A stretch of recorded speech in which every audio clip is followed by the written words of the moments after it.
खुशहाली बनकर छाए, खुशहाली बनकर छाए, तुलना के योग्य नहीं तुम, उपमा किसकी बताऊं, इस दिल ने जो पाया है वो कैसे मैं समझाऊं, उपकार तुम्हारा बाबा।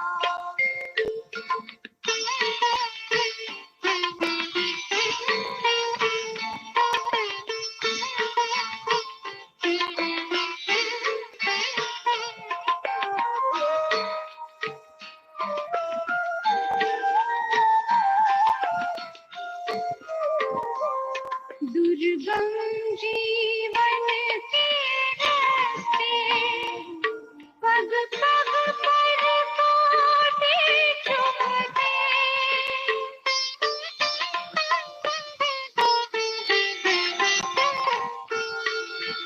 दिशाहीन मानवता, दानवता में थी फलते, दानवता में थे फलते, पथ सुगम बनाया तुमने, बस तेरी महिमा गाऊं, इस दिल ने जो पाया है वो कैसे मैं समझाऊं,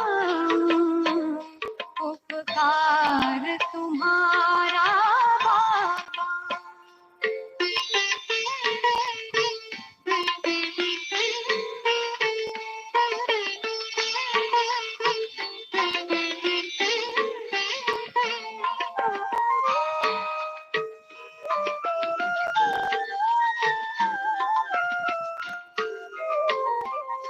निश्चिंत बनाया जीवन, चिंता हरना सिखाया,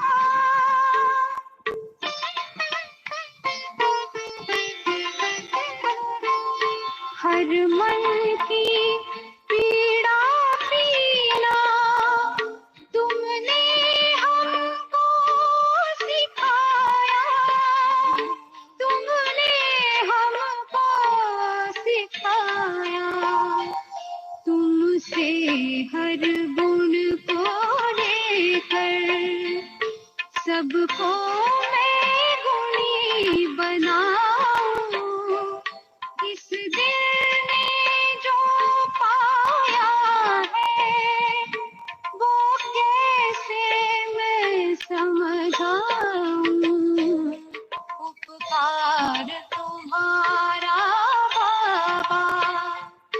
किन शब्दों में मैं गाऊं, इस दिल ने जो पाया है वो कैसे मैं समझाऊं, उपकार तुम्हारा बाबा।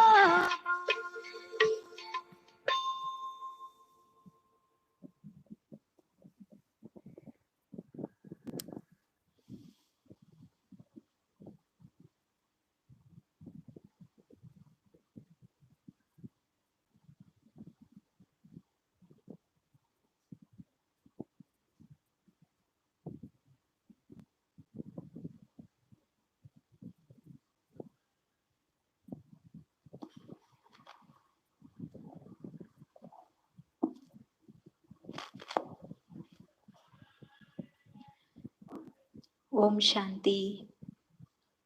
गुड मॉर्निंग सभी भाई बहनों का फिर से राजयोगा मेडिटेशन कोर्स में स्वागत है। आज हमारा 7वां दिन है और आज हम विशेष ब्रह्मा बाबा के जीवन कहानी ये हम सुनेंगे। साथ ही साथ कैसे इस संस्था की शुरुआत हुई और कैसे ये संस्था अभी पूरे विश्व में फैलकर सेवा कैसे कर रही हैं, ये भी हम देखते हैं। और उसके पहले कल जो हम सुन रहे थे, कल हमने क्या सुना था? सृष्टि चक्र, वर्ल्ड ड्रामा व्हील। थोड़ा सा इसके बारे में हम रिवाइज कर लेते हैं, फिर हम आज का ये जो चैप्टर है ये भी हम सुनेंगे। तो वर्ल्ड ड्रामा व्हील या सृष्टि चक्र, इस चैप्टर से हमें ये पता चला कि जैसे कल परसों हमने देखा था भगवान के दिव्य कर्तव्य। शिव बाबा जब इस धरा पर आते हैं तो वो क्या कार्य करते हैं, और कल के चैप्टर से हमें ये पता चला कि ये जो सारा कार्य है ये किस समय पर चलता है। तो ये समय का ज्ञान हमें कल हमने बहुत अच्छे से समझा, और आप सबने भी समझा होगा। और इसमें हमने ये देखा कि जैसे चक्र मतलब क्या है, नित्य ये चलता ही रहता है। ऐसे सृष्टि चक्र भी 4 युगों में बटा हुआ है। स्वास्तिका इसको डिवाइड कर रही है 4 इक्वल भागों में, और 4 युगों में कैसे हम आत्माएं जब इस धरा पर आते हैं, इस जन्म मरण के चक्र में, हम आदि से लेकर दैट इज सतयुग से लेकर अंत तक, कलयुग अंत तक, हमें ये पता चला कि हम क्या थे और अभी हम क्या हो गए हैं और आगे हमें क्या बनना है। तो 4 युग में हमने देखा सतयुग, त्रेता युग, द्वापर युग और कलयुग। और 5वां भी युग हमने देखा जो गुप्त युग है, जो आज मनुष्य नहीं पहचानते, और अज्ञानता में डूबे हुए होने के कारण वो स्वयं को भी नहीं जानते हैं, ना पिता परमात्मा को, और अभी जो समय जो चल रहा है ये भी नहीं पहचानते, और ना आने वाला जो समय है, दुनिया है, उसके बारे में भी वो नहीं जानते। तो ये हमने कल देखा कि ये संगम युग है। वर्तमान जो ये समय चल रहा है, जब से परमपिता परमात्मा इस धरा पर आए, ब्रह्मा तन में प्रवेश किए और हमें ये दिव्य ज्ञान, सत्य ज्ञान, ईश्वरीय ज्ञान दे रहे हैं, तब से ये संगम युग की जैसे शुरुआत हो चुकी है। और अब तो परमात्मा कहते हैं इसका बहुत थोड़ा सा टाइम बचा है। कलयुग का ही ये थोड़ा सा टाइम है संगम युग, और उस संगम युग का भी बहुत कम समय बचा है। इसलिए कल हमें ये पता चला कि हमें ये जो टाइम है बहुत वैल्यूबल है संगम युग का, और इसी युग में हमें भविष्य के लिए बहुत अच्छे से हमें एफर्ट डालनी है, पुरुषार्थ करना है, ताकि हम जो आने वाली नई दुनिया सतयुग है, देवी देवताओं की दुनिया है, तो वहां पर हम जाके ऊंच पद पाएं और हम वहां राज्य कर सकें। तो ये हमने देखा लक्ष्मी नारायण का जो राज्य है वो सतयुग में होता है, और वही जब बाल्य अवस्था में होते हैं वो श्री राधे श्री कृष्ण कहलाते हैं, first Prince and princess of सतयुग। और राधे कृष्ण जब बड़े होते हैं, जब वो राज सिंहासन पर बैठते हैं, तो वो राज्य जब सतयुग का शुरुआत होती है तो वो लक्ष्मी नारायण कहलाते हैं। तो ये सूर्यवंशी डायनेस्टी 16 कला संपूर्ण थे देवताएं, और धीरे धीरे समय बीतता गया, फिर हम आए त्रेता युग में, और यहाँ पर श्री राम सीता का राज्य शुरू हुआ, चंद्रवंशी डायनेस्टी, और हम हो गए 14 कला, और हम दोनों युगों में बहुत सुखी थे, और एक ही धर्म था, एक राज्य था, और धन धान्य सब भरपूर था हमारे पास, कोई चीज की कमी नहीं थी, हम पूज्य थे। धीरे धीरे अब त्रेता युग का समय भी बीता, और अब आया द्वापर युग। द्वापर युग में हमने देखा हम देवी देवताएं जब पतित बन जाते हैं, देह अभिमान के वश, 5 विकारों के वश होकर जब हम विकर्म करना शुरू करते हैं, तो उस समय हम भगवान को पुकारते हैं, याद करना शुरू करते हैं, तभी भक्ति द्वापर युग से शुरू होती है। और धर्म और अधर्म और राज्य सत्ता और धर्म सत्ता जैसे ये बढ़ जाता है, इसलिए इसको द्वापर युग कहते हैं। और इसलिए जब दुख शांति बढ़ना शुरू हो जाता है, भगवान कहते हैं कि ये जो पैगंबर हुए धर्म पिताएं, 3 धर्म की स्थापना होती है इनके द्वारा। तो ये आत्माएं भी परम धाम से जब इस धरा पर आते हैं द्वापर युग में, और इनके द्वारा कुछ आत्माओं को उस समय बहुत अच्छे अच्छे ज्ञान का उपदेश मिलता है, लेकिन उस समय हम धीरे धीरे गिरावट में जा रहे होते, इसलिए हम उस बात को नहीं समझ पाते हैं और हम और ही बुराइयों के वश होते गए। तो सबसे पहला धर्म द्वापर युग में हमने देखा इस्लाम धर्म, फिर बौद्ध धर्म महात्मा बुद्ध द्वारा, और क्रिश्चियन धर्म जीसस क्राइस्ट द्वारा, और फिर समय बीतता गया और हम पहुंचे कलयुग में। कलयुग तो अब तो कहते घोर कलयुग है, ये अज्ञान अंधकार रात्रि है, सभी मनुष्य आत्माएं अज्ञानता में डूबे हुए हैं। तो ऐसे समय पर फिर परमात्मा कहते हैं कि मैं इस धरा पर आता हूँ अधर्म का विनाश करने और सत्य धर्म की स्थापना करने। तो हम सब जो शिव बाबा हमें ज्ञान दे रहे हैं थ्रू ब्रह्मा, तो हम सब ब्रह्मा कुमार कुमारियां कहलाते हैं, जो वर्तमान समय में पुरुषार्थ करके भविष्य में हम देव पद प्राप्त करते हैं। तो ये था सृष्टि चक्र, और टोटल इसकी ड्यूरेशन 5000 वर्ष, लाखों वर्ष की बात नहीं है जैसे हम शास्त्रों में अभी तक सुनते आ रहे थे। और स्वयं परमात्मा में ये कहते हैं कि 5000 वर्ष का ये साइकिल है, और एवरी साइकिल, ये 5000 वर्ष का ये साइकिल रिपीट होता ही रहता है, जैसे पुनरावृत्ति होती रहती है, इसलिए कहते हैं हिस्ट्री रिपीट्स इटसेल्फ। तो हमें ये पता नहीं था कौन सी हिस्ट्री है जो रिपीट होती रहती है। तो ये जो हमारा इस सृष्टि रूपी रंग मंच पर जब आत्माएं आते हैं पाठ बजाने के लिए, तो आदि से लेकर अंत तक का जो ये पाठ हमारा चलता है, ये साइकिल है, ये साइक्लिक है। और 4 युगों में जैसे हम पाठ बजाते बजाते अब पहुंच गए हैं कलयुग, और कलयुग के बाद फिर क्या आएगा सतयुग। जैसे रात के बाद दिन आता है, इसको भी कोई रोक नहीं सकते, ऐसे सतयुग के बाद कलयुग के बाद सतयुग आना भी निश्चित है, और इसको भी कोई रोक नहीं सकते। बट जहाँ पर एक बड़ा परिवर्तन आता है उसको हम कह सकते हैं एक चक्र का अंत और दूसरे चक्र की शुरुआत। जैसे घोर अंधेरी रात सुनहरे सुबह में बदल जाता है, तो वहां पर हम कहते एक दिन की शुरुआत हो गई नए दिन की।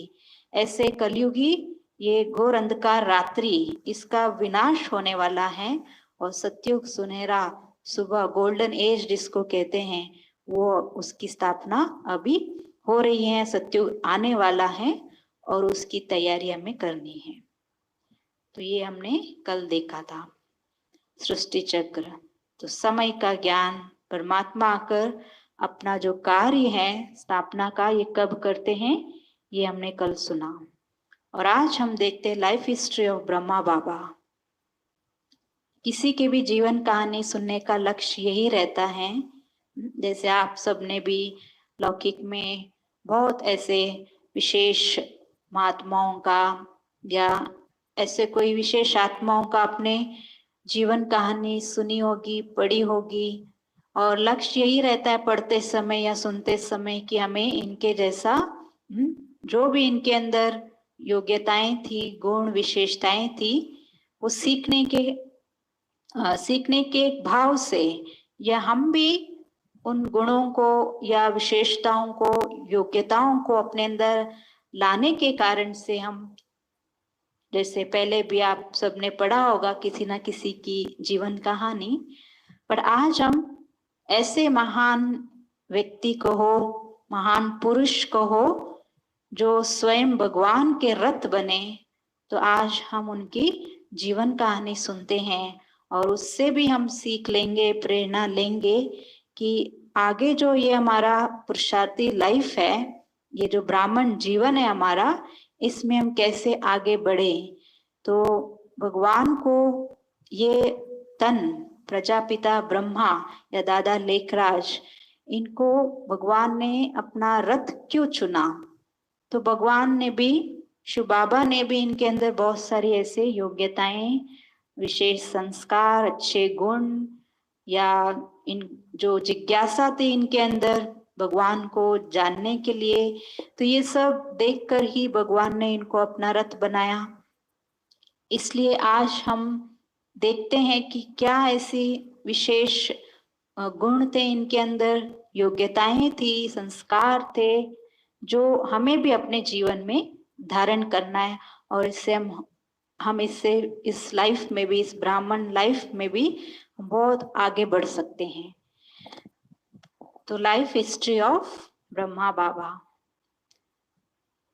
तो सबसे पहले इनके बाल्यकाल से मैं जीवन कहानी शुरू करती हूँ कि ब्रह्मा बाबा का पहले का नाम था दादा लेखराज और इनका जन्म हुआ था 1876 सिंध हैदराबाद में, वर्तमान में पाकिस्तान में है। तो बाबा का जब जन्म हुआ थोड़े ही समय में इनके माँ ने शरीर छोड़ा और कुछ दिन के बाद इनके पिताजी ने भी शरीर छोड़ा, जो स्कूल के अध्यापक भी थे। और माँ बाप से इनको भी ऐसे संस्कार मिला पेरेंटल, जो आगे जाके ये बहुत उनको मदद भी किया। जैसे इनके पिताजी स्कूल के टीचर थे तो बाबा को सिखाते थे कि कभी झूठ नहीं बोलना चाहिए, कभी किससे मांगना नहीं चाहिए, इंडिपेंडेंट होके हमें अपने हार्ड वर्क से हम उस कार्य को करें और कोई भी चीज हमें प्राप्त करनी हो तो हमें मेहनत करके प्राप्त करनी चाहिए और मांगना नहीं चाहिए, मांगने से मरना भला। ऐसे उनके पिताजी ने ब्रह्मा बाबा को बहुत शिक्षाएं दी, संस्कार दिए, लेकिन उन्होंने भी जब शरीर छोड़ दिया, बहुत यंग आयु में ही जब ब्रह्मा बाबा थे, तो आगे ये अपने बड़े भाई के साथ अनाज के व्यापार में उनके साथ काम करने लगे। और सिंध हैदराबाद में तब जब लोग आते थे इनके पास और अनाज खरीदते थे और मान लो उसमें कोई बुजुर्ग या कोई गरीब आते थे या और भी कोई आते थे लोग, तो जब भी बाबा अनाज तोलते थे तो बाबा हमेशा कुछ ज्यादा ही तोल के देते थे। ये नहीं देखते थे कि इन्होंने पैसा कम दिया, ये बहुत गरीब है, इनको हम ज्यादा क्यों दें। तो बचपन से जैसे बाबा के अंदर ये संस्कार पड़ गया देने का, इसलिए ये मुख्य विशेषता है बाबा की कि बाबा दानी स्वभाव के थे। और ये सब जब इनके भाई देखते थे उनको पसंद नहीं आता था। वो समझते थे कि ये मेरे साथ अगर काम करेगा तो ये जो मेरा बिजनेस है इसको चौपट कर देगा और मुझे बहुत लॉस होगा। तो इसलिए उन्होंने कहा कि आज के बाद आप हमारे साथ काम नहीं करेंगे। तो उस समय ब्रह्मा बाबा फिर बॉम्बे गए और वहां पर किसी के अंदर इन्होंने जो रात का जो बिजनेस है उसको पहले उन्होंने सीखा और धीरे धीरे इंडिपेंडेंटली एक अपना ही एक बिजनेस शुरू किया बॉम्बे में जौहरात का। धीरे धीरे बाबा के अंदर इतने परखने की शक्ति भी आई। जैसे कहते हैं जो जौहरी होते हैं उनके अंदर ये विशेषता बहुत तेज होती है परखने की, क्योंकि उनका वो काम ही होता है परखना कि सोना ये कितने कैरेट की है, असली है नकली है। ऐसे बाबा के अंदर भी एक अचूक परखने की शक्ति थी। इसलिए बाबा के जीवन कहानी में हम देखते हैं, सुनते हैं बड़ों से कि जब ये बहुत इस बिजनेस में आगे चले गए, एक उन्नत स्थिति को प्राप्त किया, बहुत धन कमाया उन्होंने इस बिजनेस में, लेकिन अचूक परख शक्ति होने के कारण कभी भी इन्होंने बिजनेस में धोखा नहीं खाई। तो ये भी एक बहुत बड़ी विशेषता है। तो ये ब्रह्मा बाबा के अंदर देखने को मिलता है। और बाद में बाबा बॉम्बे से जब सिंध आए, फिर उसके बाद उनकी विवाह हुआ और इनके युगल का नाम था यशोदा। और वो भी बहुत भक्ति भावना वाले, श्री कृष्ण की बहुत भक्ति करती थी, बहुत सुशील थी। तो बाबा ने कैसे सुना है, हम सुनते हैं बड़े दादियों से, कभी भी वो आंख तक भी नहीं दिखाया अपने युगल को। तो इतना सम्मान पूर्वक बाबा दृष्टि से उनको देखते थे, सम्मान की दृष्टि से, कि ये नहीं कि ये मेरी युगल है तो इनको मेरे कहने पर चलना है, दब के चलना है, नहीं। तो बाबा भी उनको बहुत सम्मान की दृष्टि से देखते थे। और ऐसे फिर इनके बाद में बच्चे हुए, 5 बच्चे, 3 पुत्रियां, 2 पुत्र, और एक सिंपल सुखी परिवार को हो। बाबा का ये जो परिवार था, 5 बच्चे थे। और बाबा का जैसे जीवन जो सुबह शुरुआत होती थी सुबह की, तो बाबा रेगुलर जैसे रोज गीता पढ़ते थे।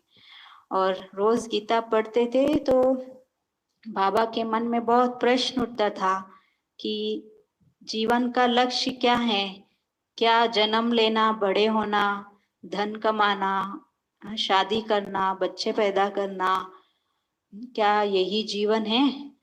तो बाबा के अंदर ऐसे बहुत जिज्ञासा क्रिएट होती थी कि हम कौन हैं, आखिर हम कहाँ से आए हैं, आत्मा शरीर छोड़ने के बाद कहाँ जाती है, और मनुष्य जीवन का लक्ष्य क्या है।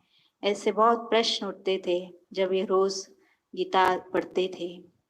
और रोज कहते हैं बाबा सोना भी दान करते थे। तो बाबा दानी स्वभाव के भी थे, परखने की शक्ति भी अचूक थी। और बहुत धन कमाने के बाद भी ये भी एक बहुत बड़ी विशेषता है कि बाबा बहुत नम्र चित्त रहते थे, और इनके स्वभाव बहुत मधुरता का गुण देखने को मिलता था। और बाबा कभी इतना धन कमाने के बाद भी बाबा को जैसे रिंचक मात्र भी से अभिमान नहीं था कि मैं इतना बड़ा व्यापारी हूँ, जौहरी हूँ, इतना धन है मेरे पास। तो इससे अभिमान नहीं आया कभी भी बाबा को। कितना मतलब निरहंकारी होकर बाबा चलते थे सबके साथ। और बाबा का व्यापार बॉम्बे, कलकत्ता और सिंध, हैदराबाद तीनों जगह पर चलती थी। और बाबा के जो कस्टमर्स होते थे, राजा लोग, जैसे जोधपुर के, उदयपुर के, जयपुर के, और भारत के बाहर से भी बाबा से मिलने आते थे, हीरे सोना आदि खरीदने। जैसे हम सुनते हैं जीवन कहानी में कि नेपाल के राणा फैमिलीज भी, और जो क्वीन एलिजाबेथ थी इंग्लैंड की, वो भी। तो ऐसे बाबा के मतलब जो संबंध संपर्क में आते थे ये राजा लोग, कई बार वो बाबा के जो व्यवहार को देख के वो उनको ऐसा महसूस होता था कि वास्तव में बाबा को, भगवान को ब्रह्मा बाबा को राजा बनाना चाहिए था, लेकिन भूल से उन्होंने हमें राजा बना दी इस जन्म में। क्योंकि वो कहते थे कि बाबा आप में तो सारे राजा के क्वालिटीज दिखाई देते हैं। तो लेकिन भगवान ने भूल नहीं की थी एक्चुअली, क्योंकि शिव बाबा ने ब्रह्मा बाबा को सत्युग के महाराजा, विश्व के महाराजा बनाना चाहते थे। भले ये सारे कलयुग के राजाए हुए, लेकिन बाबा, शिव बाबा, ब्रह्मा बाबा के प्रति कुछ विशेष ही प्लान था कि कैसे उनको सत्युग का महाराजा बनाने के लिए उनको भगवान ने इस कार्य में निमित्त बनाया।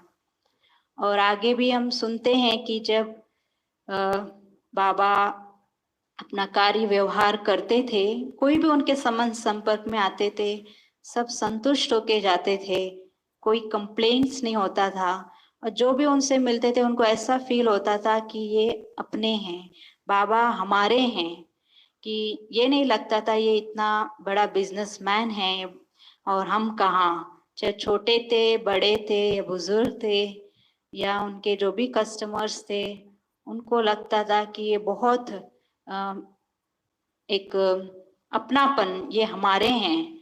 तो ऐसा फीलिंग्स आता था बाबा से सबको। और बाबा ने जैसे ये भी देखा परिवार में जैसे बच्चों को भी कैसे संस्कार डालते थे, बच्चों के अंदर भी जैसे 5 बच्चे थे, तो बाबा ने कभी भी गुस्से में आके उनको सिखाया नहीं। अगर बच्चे कुछ गलती भी करते थे तो बाबा हमेशा उनको प्यार से समझाते थे, युक्ति से समझाते थे, ताकि बच्चे उससे सीखते थे कि आगे फिर वो गलत काम करना, झूठ बोलना या जो भी, वो छोड़ ही देते थे। तो ऐसा एक एग्जाम्पल सुनते हैं बाबा के जीवन कहानी में कि एक बार जब बाबा अपने दुकान में बैठे थे तो उनके जो पुत्री थी पालू, जिनका बाद में नाम पड़ा दादी निर्मल शांता, तो जब वो बहुत छोटी थी और उस समय जब बाबा दुकान में बैठे थे और बाबा हीरे का जो पुड़िया था पैकेट उनके हाथ में था, और जैसे छोटे बच्चे होते हैं वो जाके खेलते हैं पेरेंट्स के साथ, ऐसे वो जाके कंधे पर चढ़ी और बाबा के साथ प्यार दुलार से बातें करती रही। और तुरंत उस समय वो जो पैकेट था बाबा के हाथ में हीरों का, वो नीचे गिरा और वो दूर दूर फैल गया।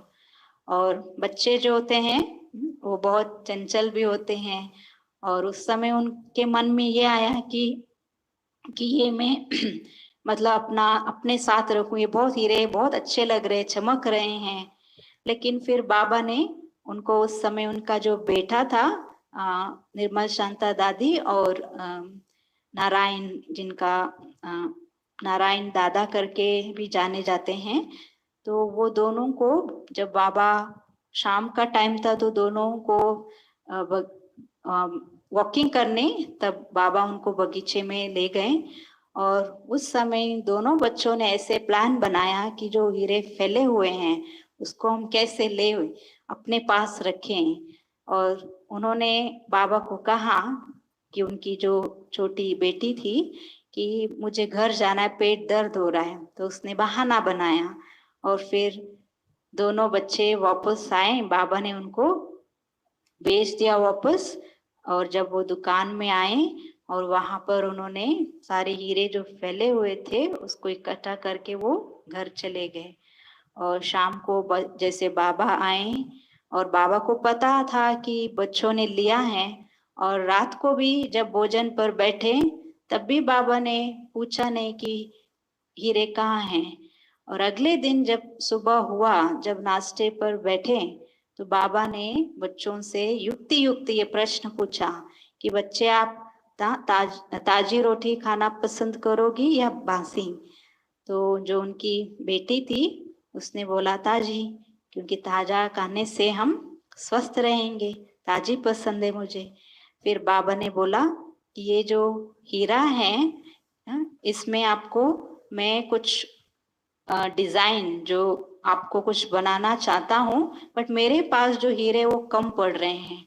फिर बाबा की ये बात सुनकर उनकी बेटी ने तुरंत ये कहा कि बाबा मेरे पास हीरे हैं, अगर आपको कमी पड़ रही है तो मेरे पास जो है मैं आपको दे दूंगी। वैसे बाबा युक्ति युक्त बच्चों से चलते थे, और बाबा ने तुरंत रिएक्ट भी नहीं किया उस समय जब उन्होंने वो ले लिए थे हीरे, नाराज भी नहीं है, गुस्सा भी नहीं किया, युक्ति से बच्चों से चलते थे और उनको अच्छे संस्कार देते थे। और ये भी एक विशेष गुण था बाबा में कि बाबा नारियों के प्रति या कन्याओं के प्रति बहुत बाबा का एक सम्मान था। इन अपने बच्चों को भी बाबा बेटियों को भी बेटियों के रूप में नहीं देखते थे, देवियों के रूप में। जो भी बाबा जेवर आदि बनाते थे, सबसे पहले प्रयोग वो बच्चों के, जो उनकी जो बेटी थी जो निर्मल शांता दादी, जब वो छोटे थे बहुत क्यूट से लगते थे, तो बाबा के जैसे बाबा उनको उठाते थे, और जब वो देखते थे लोग उनके कस्टमर्स की इन्होंने ये जेवर पहना है तो वो पसंद आता था। ऐसे एक बार कहते हैं कि रानी एलिजाबेथ जब वो भारत आए, बाबा से मिले, उस समय उन्होंने देखा कि ये जो पालू बच्ची है, इसने जो हीरे का जो बकल बाबा ने बनाया था, उसमें मतलब एक म्यूजिक भी बजती है और बहुत देखने में सुंदर लग रही थी। तो एलिजाबेथ क्वीन को वो बहुत पसंद आया और फिर बाबा से उन्होंने कहा कि मुझे भी ऐसा ही बकल चाहिए। और तभी बाबा ने उनको ये जो बकल था, युक्ति से बाबा ने उनसे ली और बाबा ने उनको एक नया बना के दिया। ऐसे बाबा बच्चों को अच्छे संस्कार भी देते गए। और कभी भी बाबा अपने बिजनेस के जब वो पार्टीज रखते थे, तो उस समय जो भी उनके पार्टीज में लोग आते थे, तो कभी भी बाबा कॉकटेल पार्टीज नहीं रखते थे जिसमें मांसाहार, शराब। बाबा बहुत शाकाहारी थे। तो ये भी बहुत बड़ा एक विशेष गुण है। बाबा इतना धन कमाने के बाद, बिजनेस में इतनी ऊंचाइयों तक पहुंचने के बाद भी बाबा का जो लाइफस्टाइल था खाने पीने का, बहुत सात्विक। और बाबा कभी अपने नियम धारणाओं को छोड़ते नहीं थे। तो जैसे लोग कहते थे पार्टी में जो अटेंड करते थे कि पार्टी फीकी रही, बट बाबा उनको कहते थे हंसी हंसी में कि आप तो चंद सिक्के देते हो और मेरे से आप बदले में हीरे लेते हो, इसके लिए मैं अपना ईमान नहीं छोड़ सकता हूँ। तो जो लोग सुनते थे इस बात को, वो कभी भी इसको बुरा नहीं मानते थे। उनको ये फील होता था कि बाबा अपने नियमों में कितने पक्के हैं। तो ये भी एक विशेष गुण था बाबा में। और ऐसे बाबा का जो ये बिजनेस और परिवार, और बाबा का ये भी सुनते हैं हम कि बाबा ने 12 गुरु किए हुए थे। तो भले बिजनेस बाबा करते थे, लेकिन रेगुलर जैसे गीता पढ़ते थे, भक्ति भाव ये भी बाबा के अंदर कूट कूट के भरा हुआ था। और गुरुओं के प्रति भी बाबा का बहुत सम्मान रहता था, बहुत सम्मान देते थे उनको। और जब भी वो गुरु कभी भी बुलाते थे, तो फटाफट उनके कार्य में सहयोगी बनने के लिए बाबा चले जाते थे। और ये समझते थे कि गुरु का बुलावा मतलब काल का बुलावा। तो उन्होंने 12 गुरु इसलिए किया। वैसे तो जैसे अभी भी हम देखते हैं लोग गुरुओं के पास जाते हैं 1 या 2 3, बट बाबा ने 12 गुरु किए हुए थे अपने जीवन काल में। तो क्यों ऐसे? तो जैसे अभी आपने सुना कि बाबा रोज गीता पढ़ते थे। बाबा के मन में प्रश्न उठता था कि भगवान कौन है, आखिर वो कब आएगा, ये दुख का संसार जो है सदा ऐसा ही रहेगा, हम दुखी ही रहेंगे, ये दुख सुख का ये खेल क्या है, ये कैसे चलता है, हम कौन है, कहाँ से आए हैं। ऐसे बाबा के मन में बहुत प्रश्न उठता था। तो उन्होंने सोचा कि गुरुओं के पास जाकर मैं इसका जवाब ढूंढ लूंगा।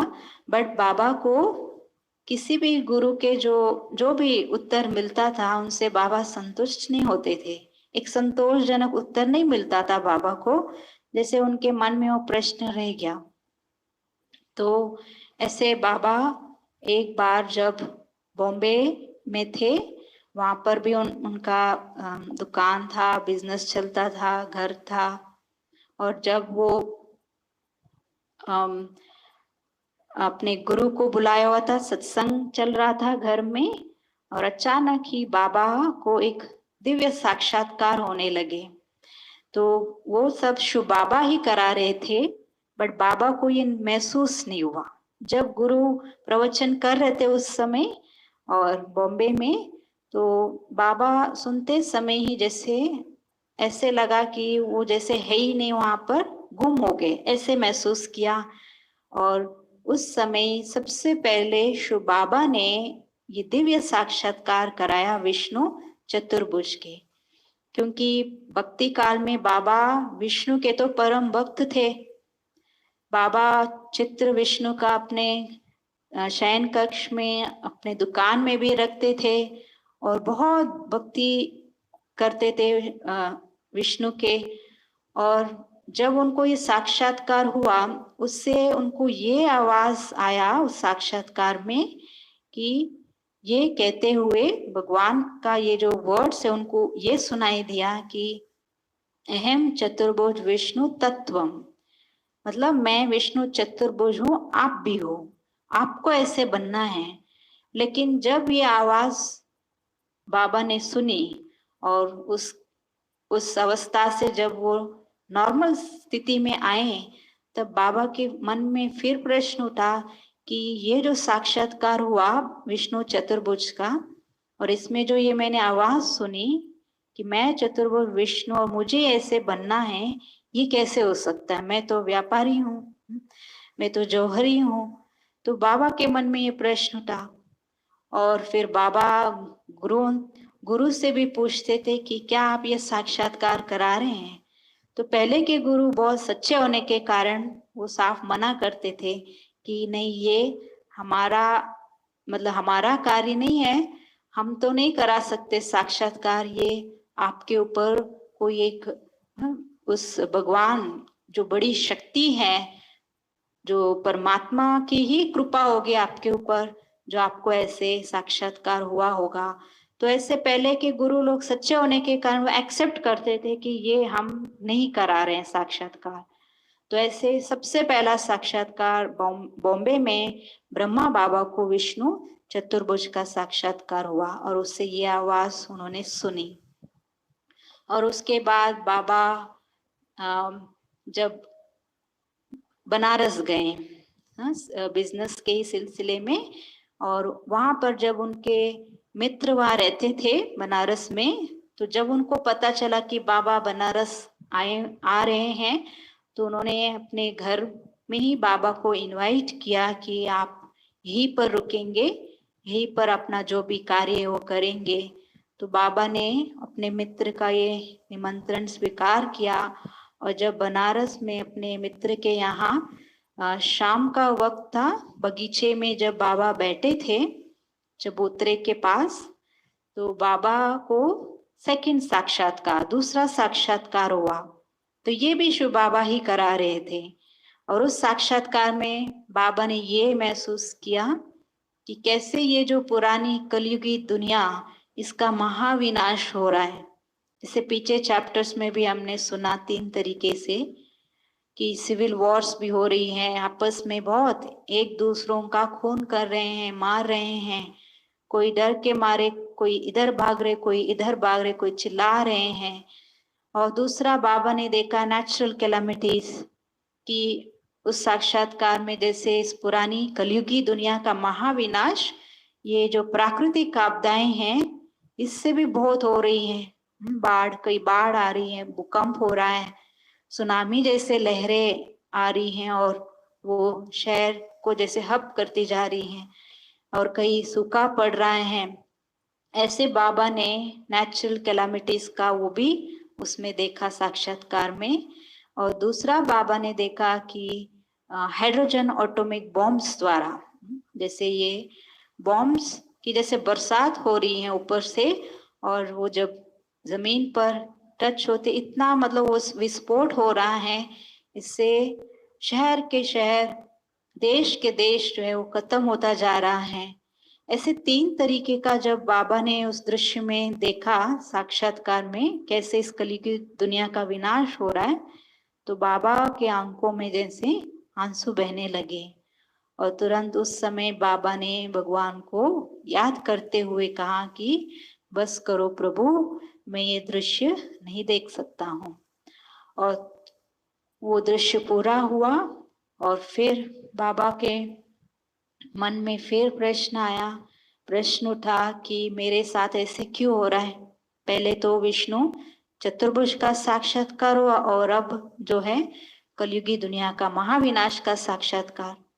और वह उसी समय कुछ वहीं पर बनारस में कुछ समय के बाद बाबा को दूसरा भी साक्षात्कार हुआ। जैसे हमने देखा हमारा जो घर है परम धाम, वहां से जैसे 2 सितारे वो नीचे आ रहे हैं, और वो जैसे धरती पर आते ही एक सुंदर परियों के रूप में बदल रहे हैं या देवी देवता बन रहे हैं। और वो बहुत ही सुंदर दुनिया थी जो बाबा ने महसूस किया उस साक्षात्कार में। देखा कि सुंदर बाग बगीचे, फल फूल, सोने के महल और जो देवी देवताएं भी बहुत आकर्षण मूर्त, उनका व्यवहार कितना अच्छा एक दूसरों के साथ, ये बहुत ही सुंदर दुनिया, शांति की दुनिया, खुशी की दुनिया। तो बाबा ये दृश्य देख के बाबा को बहुत अच्छा लगा और फिर उस साक्षात्कार से बाबा को ये आवाज मिली कि आपको ऐसी दुनिया बनानी है। और फिर उस साक्षात्कार के बाद जब बाबा के मन में ये चिंतन चलता था कि मैं जौहरी और इस ऐसी दुनिया की स्थापना मैं कैसे कर सकता हूँ, मेरे साथ ऐसे क्यों हो रहा है। और फिर वो गुरुओं से पूछते थे, क्योंकि बाबा ने तो 12 गुरु किए हुए थे, पर गुरु लोग तो मना कर देते थे साफ कि ये हमारे वश का नहीं है, साक्षात्कार कराना हमारे पास वो शक्ति नहीं है। फिर बाबा को लगा कि कोई ऐसी शक्ति होगी, दिव्य शक्ति होगी जो मेरे से ये कार्य कराना चाहते हैं, नई दुनिया की स्थापना या स्वर्ग की स्थापना। और धीरे धीरे जैसे बाबा का मन हटता गया व्यापार से, बाबा का जैसे बाबा हमेशा ध्यान में शांति में जब बैठते थे तो उनको ऐसे लगता था कि ये दुनिया बस अभी रहने लायक नहीं है और मुझे इस व्यापार के बजाय मुझे इसको समेटना है और भगवान से जो प्रेरणा मिल रही है मुझे उस पर चलना है। और उसके बाद बाबा जब कलकत्ता आए बनारस के बाद, तो ये भी हम कहानी में सुनते हैं, जब कलकत्ता में बाबा थे और बाबा का वैसे बिजनेस उनके जो भागीदार थे पार्टनरशिप में चलता था, सेवक राम। तो वहां पर जब बाबा ने कहा कि बिजनेस पार्टनर को कि वो ये बिजनेस समेटने वाले हैं, आगे से ये नहीं करने वाले बिजनेस, तो उनको भी लगा कि बाबा ऐसा क्यों कर रहे हैं, इतना बाबा बहुत आगे बढ़े हैं, इससे धन भी बहुत कमा रहे थे। तो उनको भी लगा कि क्या मेरे से कोई भूल हुई है जो बाबा मेरे साथ काम नहीं करना चाहते आगे। बट बाबा ने उनको समझाया कि वो उनकी स्व इच्छा थी और उनका कोई ऐसा व्यवहार नहीं था जिस कारण वो बिजनेस समेटना चाहते हैं। और जब वो दुकान में बैठे थे कलकत्ता में भी और उनके हाथ में जो हीरे की पैकेट थी, जब बाबा उसको देख रहे थे तो वो पत्थर जैसे दिखाई देने लगे उनको और बाबा को लगा कि मैं कौन सा व्यापार कर रहा हूँ। तो इसलिए बाबा का जैसे बिजनेस से मन हटता गया और उसी समय उनके सिंध हैदराबाद से उनके घर से तार आई और उसमें ये पता चला बाबा को कि अभी आपको वापस सिंध हैदराबाद आना है घर, और पोता हुआ है, बड़े बेटे का बच्चा हुआ था, तो पोते के नामकरण के लिए उन्होंने तार भेजी थी घर से। और बाबा ने जब ये तार पढ़ा तो बाबा जैसे उसका रिप्लाई ऐसे दिया बाबा ने, बट बाबा को ये मतलब महसूस नहीं हो रहा था कि मैं क्या लिख रहा हूँ उस पत्र में, उस पत्र के रिप्लाई में जो घर उनको वापस भेजना था। तो उसमें बाबा ने ये लिखा कि अलिफ को मिला अल्लाह, बे को मिली बादशाही, आई तार अलिफ को हुआ रेल का राई। तो इसका अर्थ क्या रहा, बट बाबा को पता ही नहीं था ये मैं क्या लिख रहा हूँ। तो ये शिव बाबा ही एक प्रेरणा थी बाबा शिव बाबा की ब्रह्मा बाबा को, और वो ये रिप्लाई में ये लिखा उन्होंने। इसका अर्थ ये हुआ कि अलिफ मतलब बाबा अपने को कह रहे हैं कि अलिफ मतलब मैं पहला व्यक्ति हूँ जिसको अल्लाह मिला, अलिफ को मिला अल्लाह। और जो मेरे पार्टनर थे सेवक राम, उनको मिली बादशाही, जो धन, जो झूठा धन, विनाशी धन, और मुझे तो अल्लाह मिल गया और मैं अब वापस रेल से सिंध आ रहा हूँ वापस। तो ऐसे बाबा ने उस पत्र का जवाब दिया। अब जब घर वालों ने ये पत्र पढ़ा तो बट उनको इतना मतलब अर्थ नहीं मालूम हुआ, पता नहीं चला उसका अर्थ क्या है। बस इतना उनको पता चला कि बाबा बाय रेल वापस आ रहे हैं। और जब बाबा वहां पर पहुंचे, सब तैयारियां हो चुकी थी और नामकरण का वो दिन आया और उस समय बहुत प्रतिष्ठित लोग भी वहां पर मौजूद थे सिंध कम्युनिटी से, और गुरु लोग भी आए हुए थे। और उस समय जब बाबा जो भी कार्यक्रम उनके लौकिक परिवार में भी चलता था, चाहे शादी बच्चों की या अभी जो पोते का नामकरण का जो हम अनुभव सुन रहे हैं, तो बाबा एक स्पिरिचुअल एनवायरनमेंट क्रिएट करते थे और एक स्पिरिचुअल वे से हर प्रोग्राम्स या फंक्शंस वो करते थे। और उसमें भी गुरु आए हुए थे, प्रवचन कर रहे थे। और उस समय बाबा को एक खींच हुई कि वो जब भी बैठते थे हमेशा गुरु के सामने बैठते थे। बाबा ये मानते थे कि ये भी एक रिगार्ड देना होता है, सम्मान देना होता है गुरुओं को। तो एकदम जब सत्संग होता था बाबा आगे ही बैठते थे और ध्यान पूर्वक होके वो सुनते थे, और उनके परिवार वाले बच्चे भी।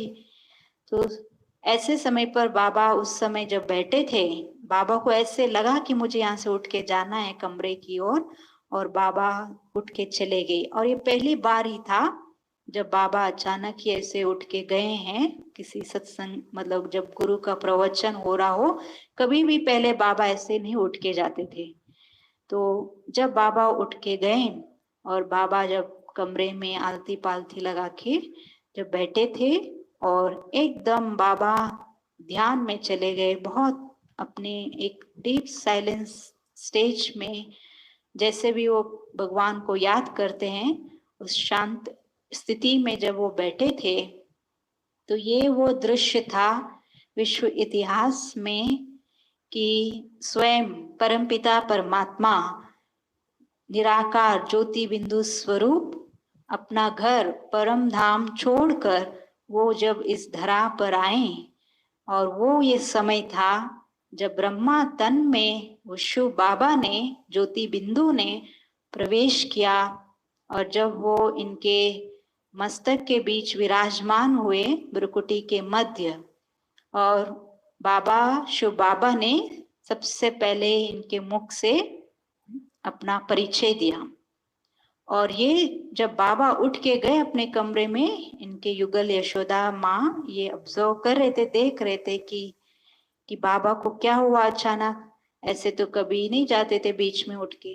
तो उन्होंने अपने जो बहू थी राधिका, जिनका नाम था, बाद में ये भी इस संस्था में समर्पित रूप में वो डेडिकेट भी हुए, जिनका नाम पड़ा दादी ब्रिजेंद्रा। और जब उन्होंने, यशोदा मैया ने अपने बहू को इशारा किया कि जाओ पूछ के आओ बाबा को क्या हुआ, तबीयत ठीक है। तो जब वो गए देखने उनकी बहू बाबा की, तो उन्होंने देखा कि कमरे का जो वायुमंडल है वो बहुत ही एक भिन्न अलग सी एक वाइब्रेशन, चारों ओर जैसे लाल दिव्य प्रकाश फैला हुआ है, एकदम शांति। और बाबा के नेत्र ऐसे जल रहे थे जैसे दो रेड लाइट्स जल रही हो।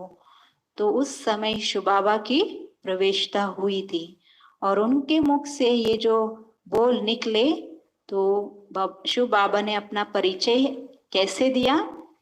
शिव बाबा ने ब्रह्मा तन में प्रवेश होकर के उनके मुख से ये कहा कि निजानंद स्वरूपम शिवोहम शिवोहम, ज्ञान स्वरूपम शिवोहम शिवोहम, और प्रकाश स्वरूपम शिवोहम शिवोहम।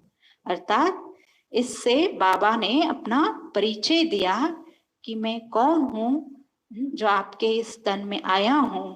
तो स्वयं भगवान शिव बाबा ने अपना ऐसे परिचय दिया कि मैं आनंद स्वरूप हूँ, मैं शिव हूँ, मैं शिव हूँ, मैं ज्ञान स्वरूप हूँ, मैं शिव हूँ, मैं शिव हूँ, और मैं एक प्रकाश स्वरूप हूँ, मैं शिव हूँ, मैं शिव हूँ। तो ऐसे बाबा की प्रवेशता हुई ब्रह्मा बाबा के तन में, और बाबा ने उसके बाद बिजनेस समेटा। और जो भी उस समय सबसे पहले, उसके बाद जैसे रोज बाबा इनके तन में, शिव बाबा रोज आते थे, ज्ञान देते थे। तो सबसे पहले इनके परिवार वालों ने ज्ञान सुना, और जो भी अड़ोस पड़ोस में लोग आते गए, फिर सिंध के जो कम्युनिटी उस समय सिंध में रहने वाले और भी अनेक भाई बहने, बच्चे, बुजुर्ग, ग्रस्त में रहने वाले, कन्याएं, सभी आते गए। और बाबा के घर से ही एक सत्संग शुरू हुआ जिसका नाम पहले था ओम मंडली। तो ओम मंडली ये सबसे पहले ओम मंडली के नाम से जाना जाता था सिंध हैदराबाद में। तो बाबा के घर में ये सत्संग शुरू हुआ उस समय 1937 में।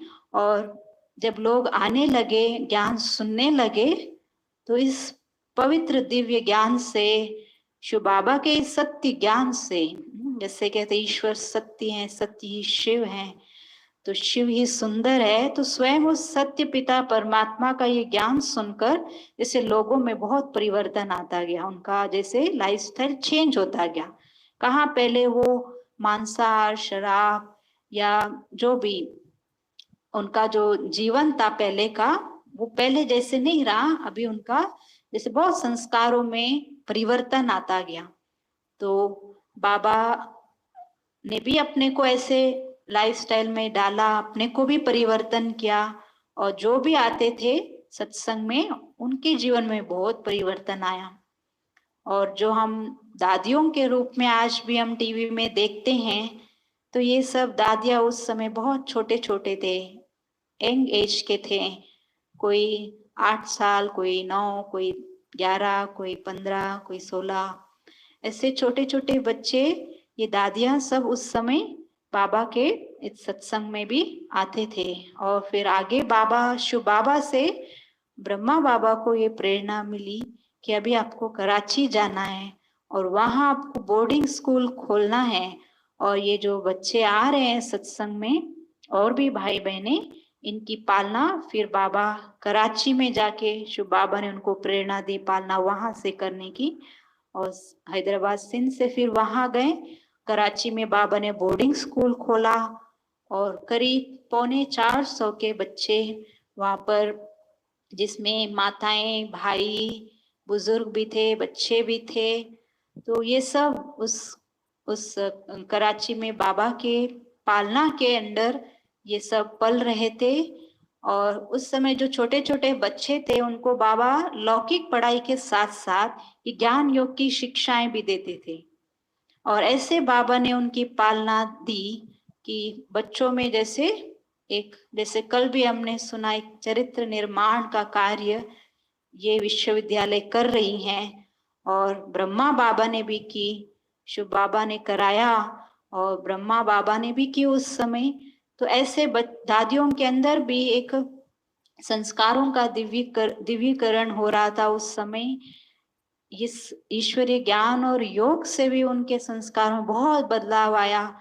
लौकिक पढ़ाई के साथ साथ बाबा ये पढ़ाई भी, ज्ञान की शिक्षाएं भी देते थे, योग भी सिखाते थे। ऐसे 14 साल तक 1937 से लेकर 1950 तक कराची में ही रहकर बाबा ने इन सभी बच्चों को बहुत अच्छे से ज्ञान योग की पालना दी। और इसलिए वापस उनको कभी भी ये संकल्प ही नहीं आया कि हमें अपने लौकिक घर जाना है वापस, क्योंकि ये सब बहुत रिच फैमिलीज के आए हुए थे।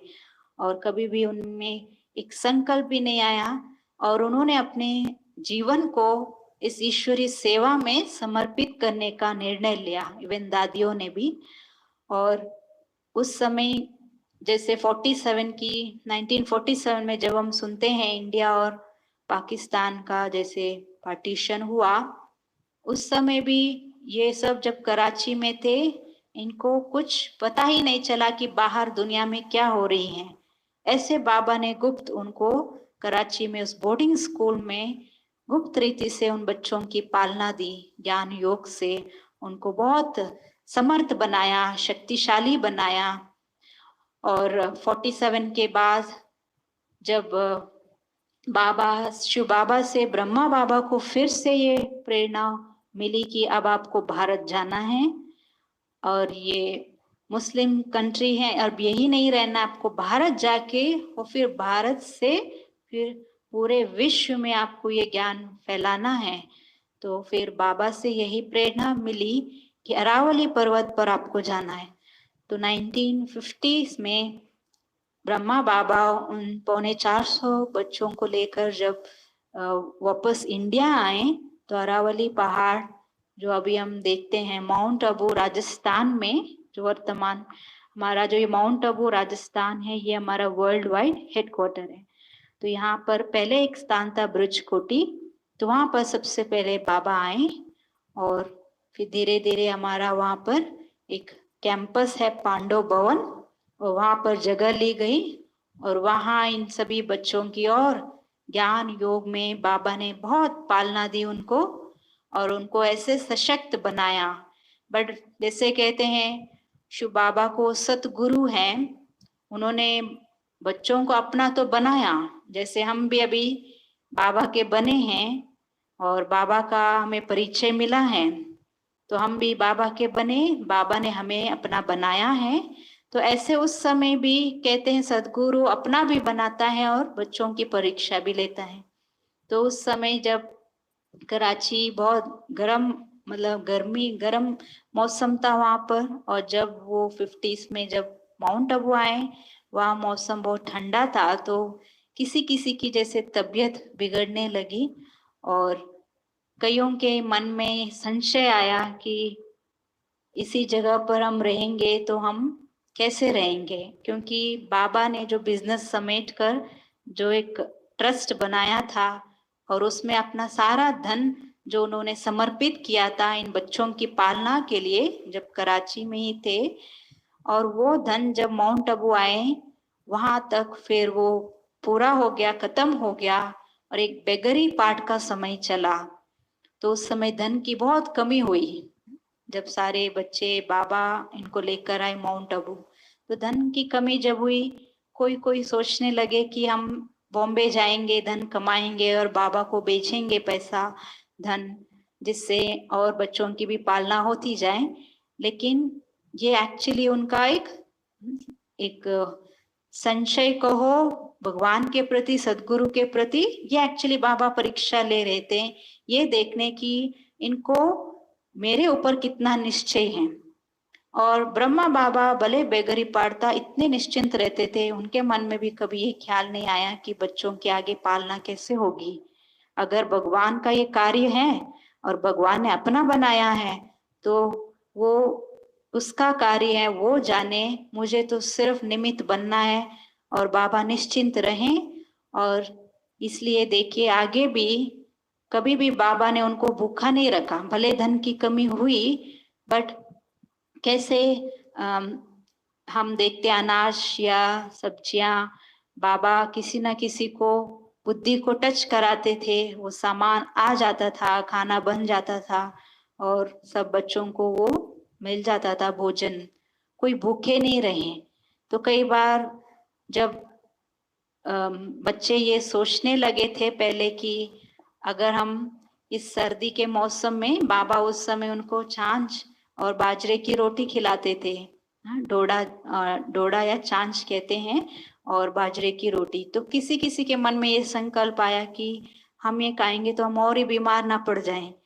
तो ये भी देखो सदगुरु के ऊपर ये भी क्या निश्चय की कमी, क्योंकि अगर उसने अपना बनाया है तो वो जो जहां बिठाएगा, जो खिलाएगा, जो निश्चय बुद्धि बच्चे होंगे उनका यही संकल्प रहता है।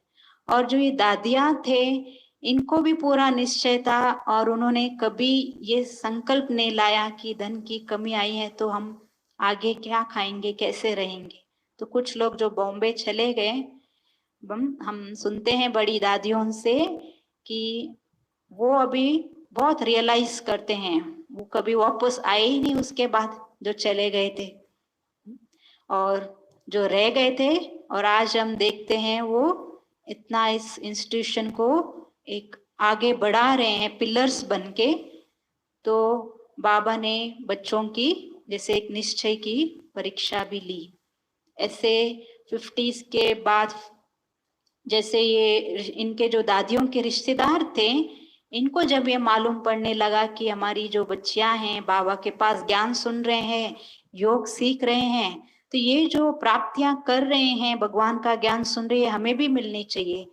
तो उनके जो रिश्तेदार थे दिल्ली में दादियों के, तो सबसे पहले दिल्ली से ही इनविटेशन आया कि बाबा के पास पत्र आया कि आप इन बच्चियों को हमारे पास भेजिए, ताकि इन्होंने जो ज्ञान प्राप्त किया है वो हमें भी प्राप्त हो, हम भी इसका पूरा लाभ लें। तो बाबा ने उस समय इन दादियों का ग्रुप बनाया और उनको अलग अलग जगह भेजते गए।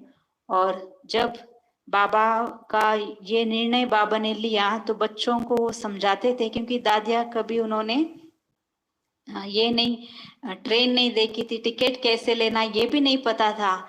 तो बाबा ने उनको जैसे 14 साल जो कराची में भी थे उसमें बहुत अच्छे से ज्ञान योग की पालना दी, और जब माउंट आए वहां पर भी, और बाबा उनको प्यार से समझाते थे कि आप शिव शक्तियां हो, शेरनियां हो, आपको अभी ज्ञान नदियां हो, आपको यही नहीं रहना है माउंट आबू में ही हमारे साथ, आपको अभी जाके जन जन को ये ज्ञान देना है, बांटना है। नदियां जो है वो बहती हैं, तो आप ज्ञान नदियां हो, चैतन्य ज्ञान गंगाएं हो, आपको एक जगह ही नहीं रहना है। तो बाबा ने उन दादियों को ऐसे सशक्त बनाया और ऐसे उनके अंदर भी एक शक्ति आई ज्ञान योग से, और वो सब दादियों ने फिर धीरे धीरे कि सबसे पहला तो जो इनविटेशन दिल्ली से आया था, तो सबसे पहला सेंटर भी 1952 में दिल्ली में कमला नगर, वहीं पर ही किराए पर जो लिया गया था मकान, वहां से शुरुआत हुई थी भारत का जो सबसे पहला सेंटर कमला नगर दिल्ली में। और उसके बाद अलग अलग सिटीज में, लखनऊ, इलाहाबाद, मुंबई, पंजाब, ऐसे अलग अलग स्टेट्स में, सिटीज में बाबा का ये जो ज्ञान है, बाबा के ये जो सेंटर्स हैं, ये खुलते गए और ऐसे वृद्धि होती गई। बाबा के पूरे इंडिया में ही बहुत सारे सेंटर्स खुलते गए। और जब 1967 का समय आया, उसके पहले भी खुद ब्रह्मा बाबा खुद वो अलग स्टेट्स में जाकर सेवाएं भी करते थे, ज्ञान भी देते थे सबको। और 67 में फिर से बाबा से उनको प्रेरणा मिली, अभी आपको यही रहना है, बाहर कहीं और सिटीज या स्टेट्स में नहीं जाना है। तो ये जब बाबा को प्रेरणा मिली, तब ब्रह्मा बाबा का जो ये जो पुरुषार्थ का जीवन था, जैसे आप ये कह सकते बाबा अपने कंप्लीट स्टेज तक बस पहुंचने ही वाले थे। तो बाबा का जो पुरुषार्थ था बहुत उत्तम। और जैसे हमने कल परसों भी सुना कि इस ब्राह्मण जीवन में जो हमारा 4 सब्जेक्ट्स है, ज्ञान, योग, धारणा, सेवा, तो इसमें बाबा नंबर 1 चले गए सारे सब्जेक्ट्स के पुरुषार्थ में। और इतना बाबा निश्चय बुद्धि थे, बाबा शिव बाबा से ब्रह्मा बाबा को शिव बाबा से इतना अटूट प्यार, निश्चय। और इस कारण बाबा जब 1969 में जब वो अपने कंप्लीट स्टेज को बस पहुंचे ही थे, और बाबा को 1969 में जैसे शरीर छोड़ने से पहले 18 जनवरी 1969 में जब ब्रह्मा बाबा ने अपना ये साकार शरीर छोड़ा, उसके कुछ दिन पहले, जैसे हम भी यहाँ से माउंट आबू ग्रुप्स लेके जाते हैं, तो वहां पर जो आप ये देख रहे हैं दादी प्रकाश मणि जी, इन्होंने बॉम्बे में एक सेंटर है गाम देवी, वहां जब दादी रहते थे, वहां से कुछ लोगों का ग्रुप दादी लेकर आए थे माउंट आबू। और उस समय ब्रह्मा बाबा ने दादी को सारा ये जो कारोबार कैसे चलता है इस संस्था का पूरा माउंट आबू में, बाबा ने उनका हाथ पकड़ के पूरा उनको दिखाया और सिखाया भी।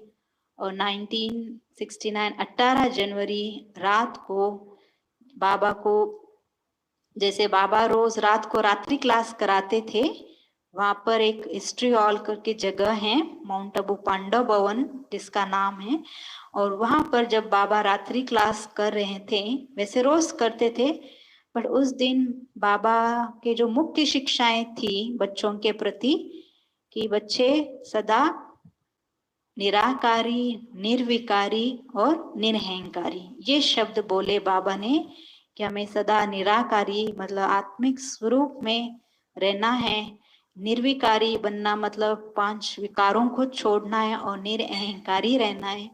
ये भी बहुत डीप विषय है। तो जब बाबा ने इस महावाक्य को उच्चारण किया और समझाया बच्चों को डीपली इसके बारे में, और जब बाबा उस कमरे से बाहर जा रहे थे तो बाबा ने ये कहा, अच्छा बच्चे विदाई। बट किसी बच्चे का भी ध्यान नहीं गया इस बोल पर बाबा के, और ऐसे लगा कि नॉर्मली बाबा जैसे जाते हैं गुड नाइट कहते हैं, ऐसे बाबा गुड नाइट करके जा रहे हैं, हमसे छुट्टी ले रहे हैं।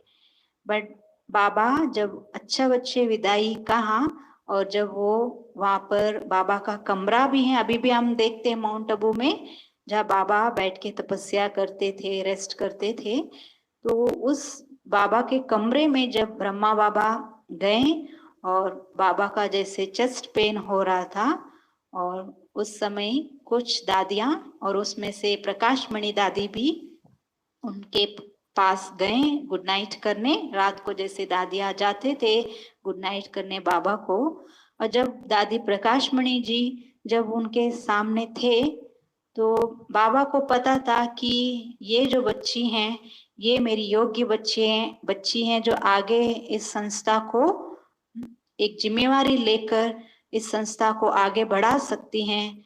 तभी पहले से ही बाबा को ये पता था, तभी उन्होंने इनको सारा जो सिस्टम था उस समय वो सब दिखाया, सिखाया भी, और उनके हाथ में लेते हुए ब्रह्मा बाबा ने उनको इतनी शक्ति भरी दादी के अंदर दृष्टि देते हुए, मतलब नेत्रों द्वारा बाबा ने दादी को इतना मतलब शक्तिशाली दृष्टि दिया, और जैसे सारी शक्ति बाबा ने दादी को विल कर दिया। और ऐसे दृष्टि देते हुए बाबा का जो हाथ है वो ढीला पड़ा, और बाबा ने उस समय 18 जनवरी 1969 को वो साकार शरीर छोड़कर बाबा अव्यक्त वतनवासी बन गए। जो अभी भी हम देखते हैं, जो पहले भी हमने देखा था 3 लोक के चैप्टर में, सूक्ष्म वतन, तो सूक्ष्म वतन वासी बन गए ब्रह्मा बाबा, तो अव्यक्त फरिश्ता जिनको हम कहते हैं। तो ये जो पुरुषार्थ का हमारा जो ये जीवन है, हम सबका भी यही लक्ष्य है कि हमें भी फरिश्ता बनना है। तो 18 जनवरी 1969 को ब्रह्मा बाबा ने अपने इस पुरुषार्थ से अव्यक्त स्वरूप धारण किया, फरिश्ता बने, सूक्ष्म वतनवासी फरिश्ता बने। और उस समय जब उनके जो पार्थिव शरीर था उसका अंतिम संस्कार भी वहीं पर म्युनिसिपैलिटी से जो परमिशन लेके उनका अंतिम संस्कार किया गया। वहां पर एक जगह अभी भी आप देख सकते हैं, टीवी में भी आप देखते होंगे, जिसका नाम है शांति स्तंभ, जहाँ पर ब्रह्मा बाबा का अंतिम संस्कार किया गया था। तो बाबा का जब अंतिम संस्कार हो गया उसके बाद 21 जनवरी को, जैसे एक प्रथा है हमारी संस्था में, जो भी आत्माएं जैसे शरीर छोड़ते हैं उनके निमित्त भगवान को जैसे हम भोग लगाते हैं, तो उस समय इस दादी को भोग लगाने के लिए उस समय दादी को बिठाया था योग में। और सबसे पहले जब दादी वतन में गए तो जो अव्यक्त फरिश्ता ब्रह्मा बाबा और शिव बाबा जो ज्योति बिंदु हैं उनकी प्रवेशता हुई इनके तन में। और उस समय बाबा ने बच्चों को, इनके मुख से बाबा ने यही बोल बोले कि बच्चों को अभी उदास नहीं होना है कि बाबा हमारे साथ अभी नहीं है ब्रह्मा बाबा, बट हमेशा ऐसे महसूस करे कि बाबा हमेशा साथ थे, अभी भी हैं और साथ रहेंगे। और बाबा ने ऐसे कहा कि ब्रह्मा बाबा ने सिर्फ कमरा और कपड़ा बदली किए हैं। मतलब इस साकार वतन को, ये रूप साकार वतन का कमरा छोड़कर सूक्ष्म वतन का कमरा लिया है और ये साकार कपड़ा छोड़कर फरिश्ता कपड़ा पहना है। तो अभी भी सूक्ष्म वतन में बाबा हैं और वहां से बाबा हम सब बच्चों की जैसे पालना कर रहे हैं फरिश्ते बनकर।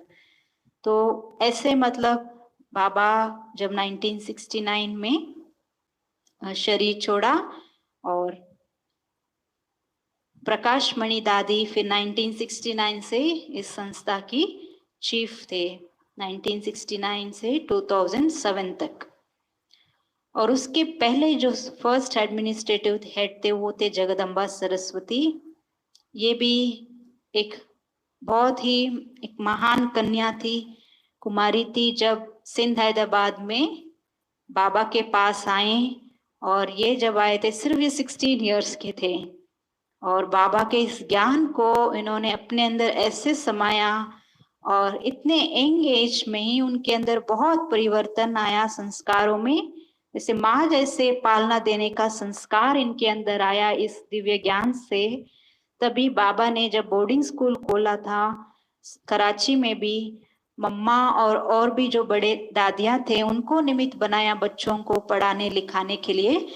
तो जो बाबा ने अपना जब बिजनेस समेटा था तो जो 5 बहनों का जो एक ट्रस्ट बनाया था जिसमें बाबा ने अपना सारा धन भी समर्पित किया, उसमें जो हम कहते हैं मम्मा प्यार से जगदम्बा सरस्वती को बाबा ने निमित्त किया था।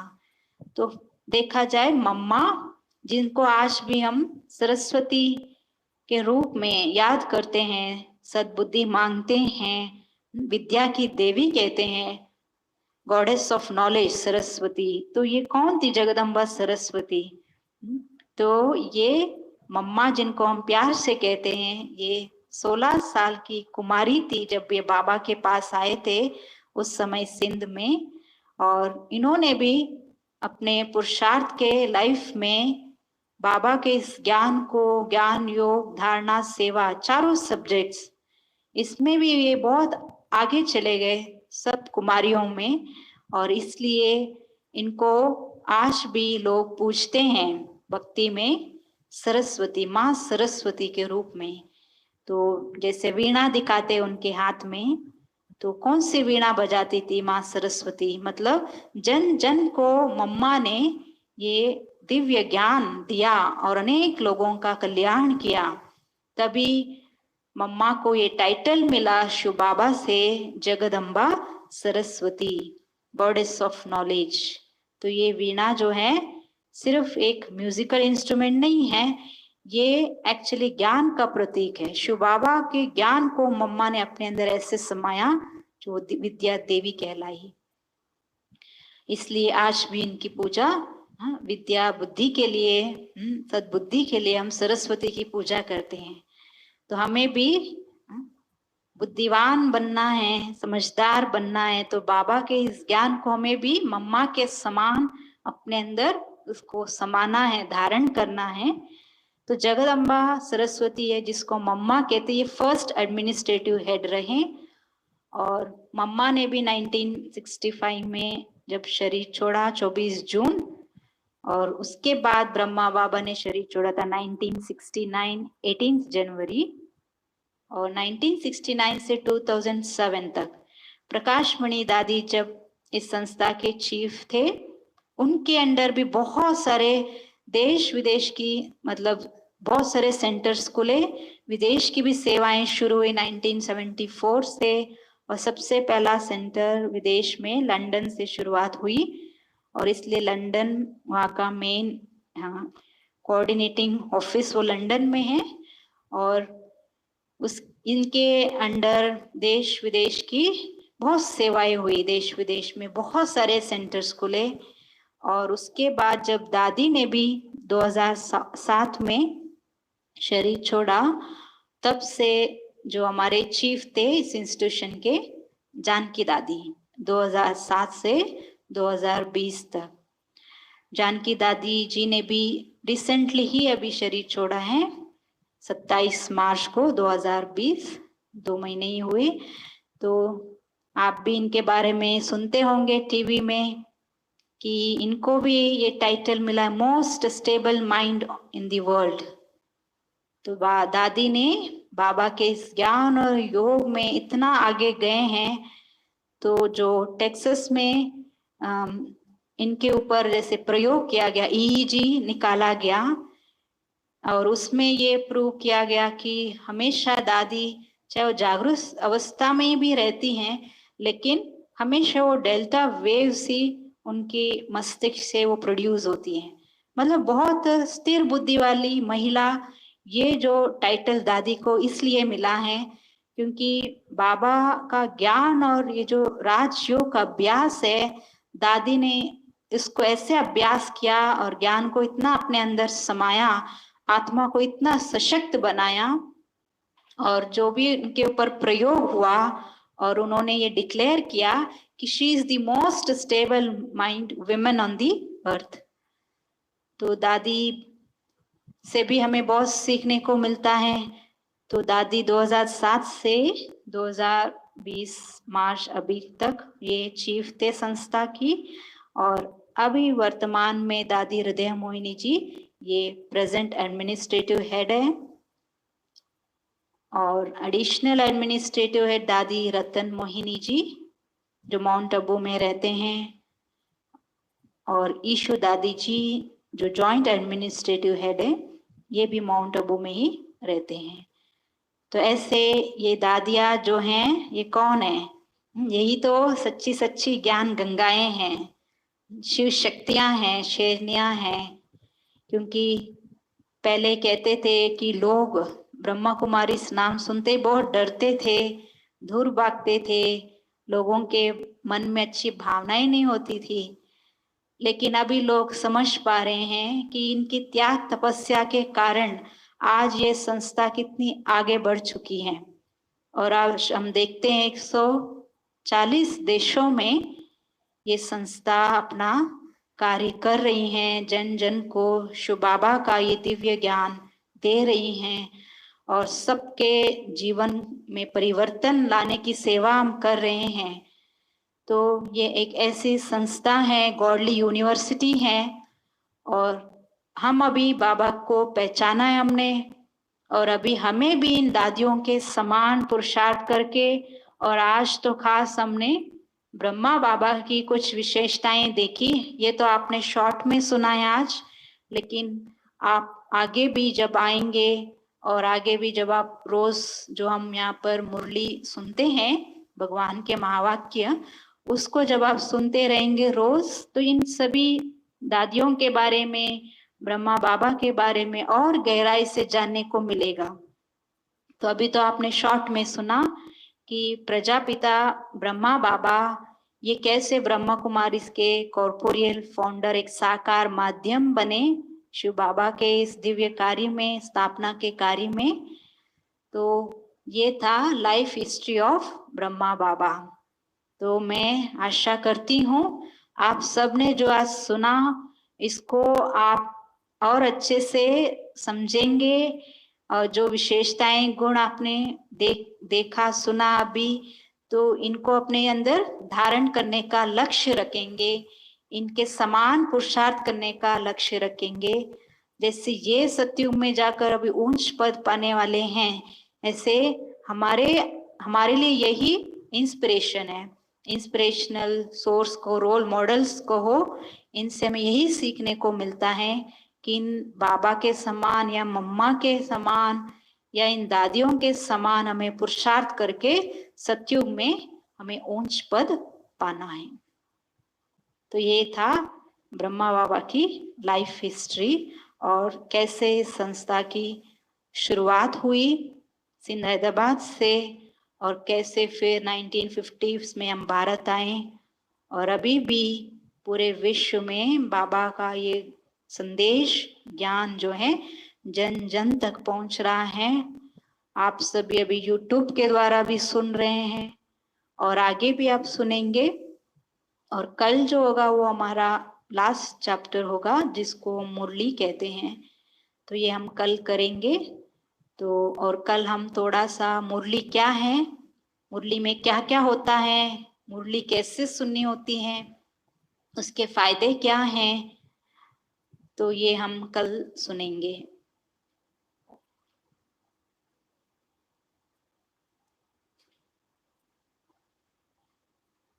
अभी हम कुछ समय के लिए मेडिटेशन का अभ्यास करते हैं।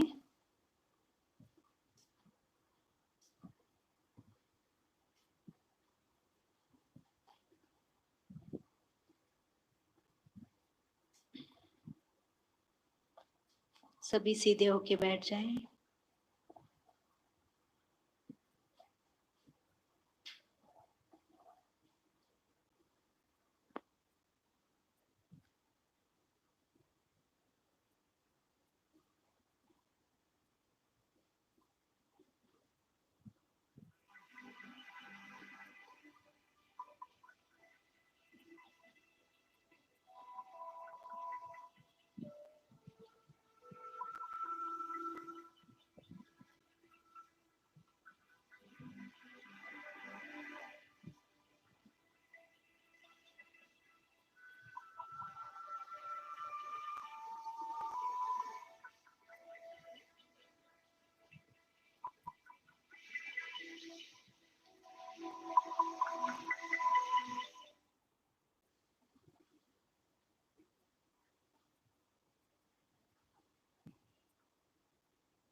आपकी संतान है हम, आपसे क्या प्रार्थना।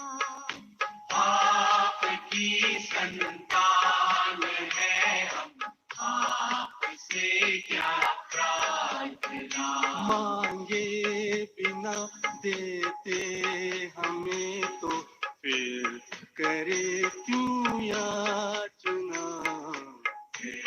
करे क्यों याचना। आपकी संतान है हम, आपसे क्या प्रार्थना। आपकी संतान है हम, आपसे क्या प्रार्थना।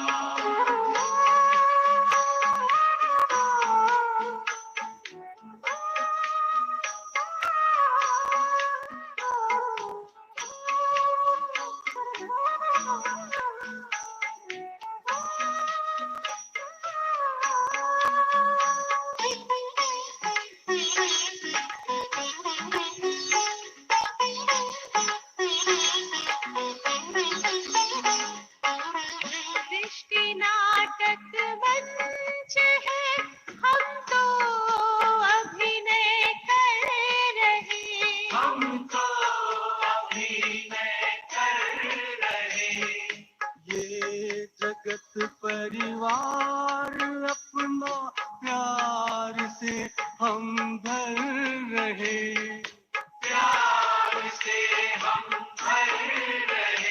सत्कर्म ही पूजा हमारी, सेवा है आराधना, सेवा है आराधना। आपकी संतान है हम, आपसे क्या प्रार्थना।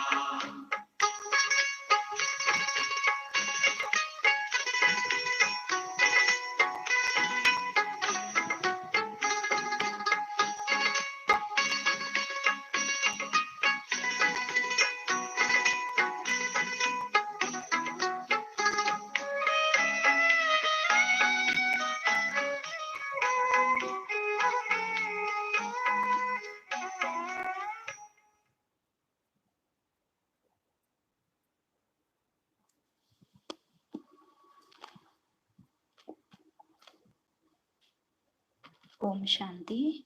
कल हमारा लास्ट दिन होगा, वैसे आज लास्ट था, लेकिन ये जो मुरली है, मुरली का जो चैप्टर वो रह गया है, तो ये हम कल सुनेंगे। इसका महत्व क्या है, मुरली क्या है, तो इसलिए सभी कल भी ऑनलाइन रहेंगे और ये कोर्स कल हम लास्ट करेंगे। और थोड़ा हम जो मुरली में, वैसे हम तो रोज सुनते ही हैं, तो कल आपको भी ब्रीफली थोड़ा हम सुनाएंगे भी, लेकिन उसके पहले हम मुरली क्या है इसका महत्व हम जानेंगे कल। तो कल हमारा जो कोर्स है वो लास्ट डे होगा। ओम शांति।